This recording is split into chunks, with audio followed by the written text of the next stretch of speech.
কি এখনো হলো না? বলি বেলা কত হলো দেখেছিস? তোর বাবা তো বেরোবে নাকি? তোর ভাইও তো স্কুলে যাবে। এই তো মা, হয়ে এসেছে। ভাতটা নামালেই হয়ে যাবে। আসলে একা হাতে করতে সময় লাগে। আহারে ননির পুতুল আমার, তুই রান্না করবি না তো কে করবে শুনি? ঘাড়ের ওপর তো চেপে বসে আছিস, একটা পাত্রও তো জুটছে না এই কয়লার মতো রঙের জন্য। আমার গায়ের রঙের জন্য দোষ কি আমার? তুমি সবসময় আমাকে এইভাবে বলো কেন মা? আহারে সত্যি কথা শুনে গায়ে ফোসকা পড়ছে বুঝি? হাড় মাস জ্বালিয়ে খেলে একেবারে। তোর মা তো জন্ম দিয়েই মরে বেঁচেছে, এবার ভুগছি আমরা। আমি তো তোমাদের কাছে কিছুই চাইনি, একধারে পড়ে থাকি, বাড়ির সব কাজ করি, তাও তোমার মন পাই না, খালি বকো আমাকে। খুব যে মুখে মুখে কথা শিখেছিস দেখছি। তোকে খাওয়াচ্ছি, পড়াচ্ছি, আর কি চাস তুই? আমারও তো একটা ছেলে আছে নাকি? কেন আমাকে একটু ভালোবাসো না মা? তোকে ভালোবাসতে আমার বয়েই গেছে, তাও যদি নিজের পেটের মেয়ে হতিস। মরা সতীনের মেয়েকে নিয়ে অত আদিক্ষেতা আমার নেই। নে নে তাড়াতাড়ি কর, সাত সকালে কথা বলে শুধু সময় নষ্ট। এই দিদি, তুই এখনো কাপড় ধুচ্ছিস? মা যে খুঁজছে তোকে। এই তো হয়ে গেছে, এবার ধুয়ে নিলেই হবে। তুই তাড়াতাড়ি স্নান করে নে, মুখটা তো একেবারে খিদে শুকিয়ে গেছে। সে তো তোর মুখটাও শুকিয়ে গেছে দিদি, তুইও নিশ্চয়ই এখনো কিছু খাসনি। সারাদিন তো কাজ করেই যাচ্ছিস। আমার কথা বাদ দে, শুধু মুখই নয়, কপাল পোড়া আমার। আমার মতো কালো মেয়েদের খিদে, তেষ্টা, ইচ্ছা, অনিচ্ছা কিছু থাকতে নেই। আমরা হলাম গিয়ে সংসারের বোঝা। মা তোকে খুব কথা শোনায়, আমি জানি। আমি বড় হয়ে চাকরি করব যখন, তখন তোকে কিছুই কাজ করতে দেব না রে দিদি। তখন কেউ তোকে আর কিচ্ছু বলবে না। খুব পাকা পাকা কথা শিখেছিস তুই। তাড়াতাড়ি স্নান করে আয়, আমি এগোলাম। দেরি করবি না। না না, একটু সাঁতার কেটেই চলে আসবো। এই নিন দাদা, সব লিস্ট মিলিয়ে দিয়েছি। তোমার দোকানের এই এক সুবিধা, লিস্ট ফেলে দিলেই হলো, কিচ্ছুটি আর দেখতে হয় না। সবই আপনাদের দয়া। না না, দয়া আবার কি? কাজ করছো, টাকা নিচ্ছ। বাজারে আমার এত বড় খাবারের দোকানের সমস্ত রকম মুদি সদাইয়ের জিনিস তো তোমার থেকেই নেই। কত বছরের সম্পর্ক আমাদের। তা ঠিক, তবে আপনারা কয়েকজন বাধা খদ্দের ছাড়া বিক্রিবাটা কমে গিয়েছে। সবাই ওই মোবাইল ফোন থেকে কি যেন বলে, অনলাইনে সব অর্ডার দেয়, বাড়ি বয়ে এসে জিনিস দিয়ে যায়। কে আর এসব সুবিধা পেলে বাড়ির বাইরে যেতে চায় বলুন? তা ঠিক, আমার দোকানেও তো সেই সুবিধা আছে। একটা ছেলেও রেখেছি খাবার পৌঁছে দিয়ে আসার জন্য। আমার অত ক্ষমতা নেই, ছোট দোকান, যেটুকু যা রোজগার করি তাই দিয়েই সংসার চালাতে হিমশিম খাই। আর একজন কর্মচারী রাখার সামর্থ্য নেই। আজ চলি হে, অনেক বেলা হলো, মেলা কাজ পড়ে আছে। মা, তুমিও বসে পড়ো না একসাথে। হ্যাঁ দিদি, তাই দে। গাটা সেই বিকেল থেকে ম্যাজ ম্যাজ করছে। তা তুইও বসে পড়, রাত করছিস কেন? না না, কৃষ্ণা পরে বসবে। তুমি শান্তি করে ঠিকঠাক খাও তো দেখি। সারা দিন কত পরিশ্রম করো তুমি। আমাদের খাওয়া হলে কৃষ্ণা খাবে। বাসন কোসনও তো গুছিয়ে নিয়ে ধুয়ে রাখতে হবে ওকে। দোকানের খদ্দের দিন দিন কমে আসছে। এখন চারিদিকে সব ফোনে ফোনেই মালপত্র কিনছে, কেউ আর দোকানে এসে কষ্ট করে মাল কিনতে চায় না। তাহলে কি হবে গো? বিক্রি বাটা বন্ধ হয়ে গেলে খাবো কি? ছেলেটারও তো পড়াশোনা আছে। কৃষ্ণারও তো বিয়ে দিতে হবে। আমি বিয়ে করব না বাবা, আরো পড়াশোনা করব। পড়াশোনা করে কোন পণ্ডিত হবি? বিয়ে না করে সারা জীবন কি আমাদের ঘাড়ে বসে অন্ন ধ্বংস করবি? ঢং দেখে আর বাঁচি না। আহা, তুমি একটু থামো তো। বিয়ে তো করতেই হবে রে মা, তবে তোর গায়ের রঙের জন্য সব পাত্রপক্ষ মোটা পণ চাইছে। সেই জন্যই তো আমি বিয়ে করতে চাইছি না। আমি আরো পড়তে চাই, নিজের পায়ে দাঁড়াতে চাই। আমার গায়ের রং তো আমার পরিচয় হতে পারে না। অনেক বড় বড় কথা বলছিস আজকাল। বয়স তো বেড়েই যাচ্ছে। এখন থেকে বিয়ের ব্যবস্থা না করলে সারা জীবন আইবুড়ো থেকে যাবি। তখন কি করবি? হ্যাঁ, তখন কি করবি? আমাদের কি একটু মুক্তি দিবি না রে? লোকে বলবে সৎ মা ইচ্ছে করে মেয়ের বিয়ে দেয়নি। পোড়া কপালি একটা।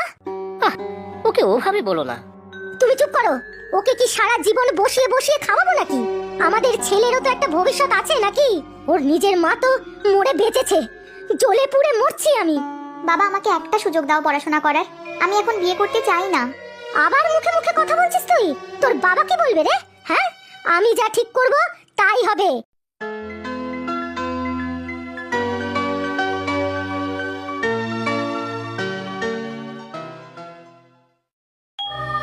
এই দিদি, কাঁদছিস কেন? মা আবার কিছু বলেছে বুঝি? আমি কালো, সেটা কি আমার দোষ?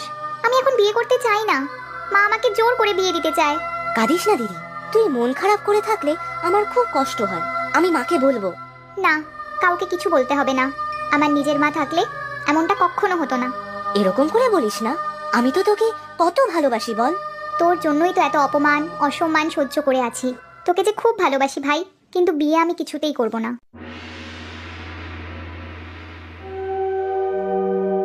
এই নাও বাবা জল। শরীর কি খারাপ লাগছে বাবা? খুব ক্লান্ত লাগছে রে হঠাৎ করে। দে জলটা দে। বাবা কি হলো? বাবা, মা, মা, শিগগির এসো।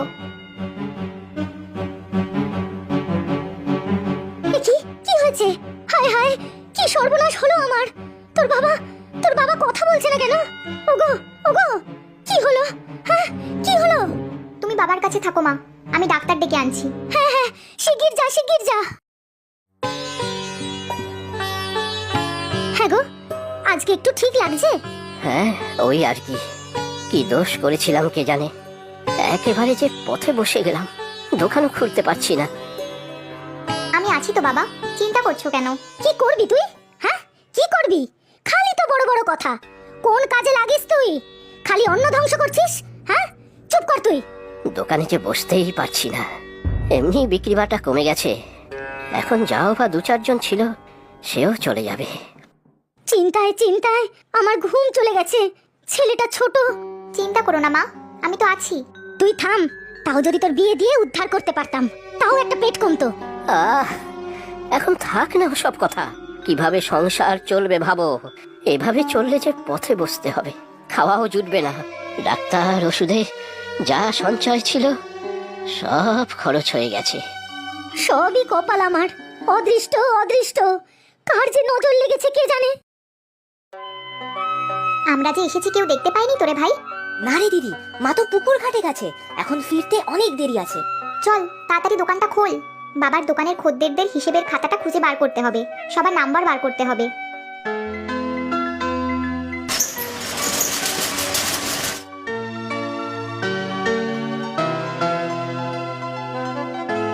এই তো পেয়েছি। এই খাতাটা দিয়ে কি করবি দিদি? কার কার কাছে বাবা কত টাকা পায় সেটার একটা হিসেব করতে হবে।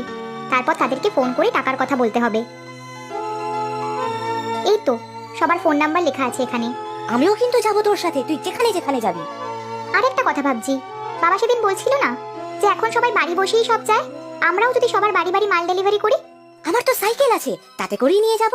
যারা এই দোকানের বাধা ধরা খদ্দের ছিল তাদের সবাইকে ফোন করতে হবে, তাহলে তারাও তাদের যা যা লাগবে ফোনে বলে দিলে বা লিস্ট করে ছবি তুলে পাঠালে সব মাল তাদের বাড়ির দোরগোড়ায় পৌঁছে যাবে। ঠিক বলেছিস দিদি, তবে আমিও কিন্তু তোর সাথে যাব সব জায়গায়। না না, আমি একাই পারবো। তোর পড়াশোনা ফাঁকি দিয়ে এসব করা চলবে না। মাঝে মাঝে আমাকে দোকানের হিসেবের কাজে সাহায্য করবি, তাহলেই হবে। আরে তুমি মলয়ের মেয়ে তো?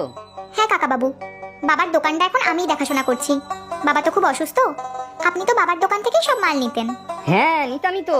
আগের মাসের টাকা নিয়ে গিয়ে দেখি তোমাদের দোকান বন্ধ, তোমাদের বাড়িও চিনি না। আবার দোকান খুলেছে কাকা বাবু, আমিই চালাচ্ছি দোকানটা।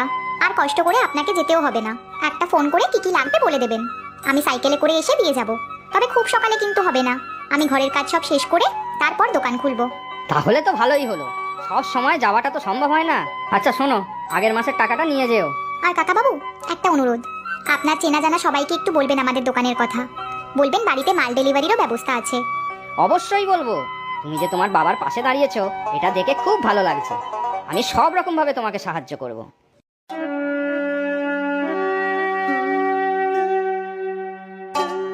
সারাদিন দুটোতে মিলে কোথায় চড়ে বেড়ানো হচ্ছে?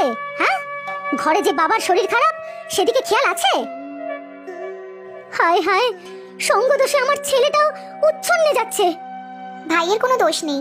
আর এই নাও, এই টাকাগুলো ধরো, সংসার চালানোর আর বাবার ওষুধের টাকা। টাকা? টাকা তুই কোথায় পেলি? চুরি করেছিস?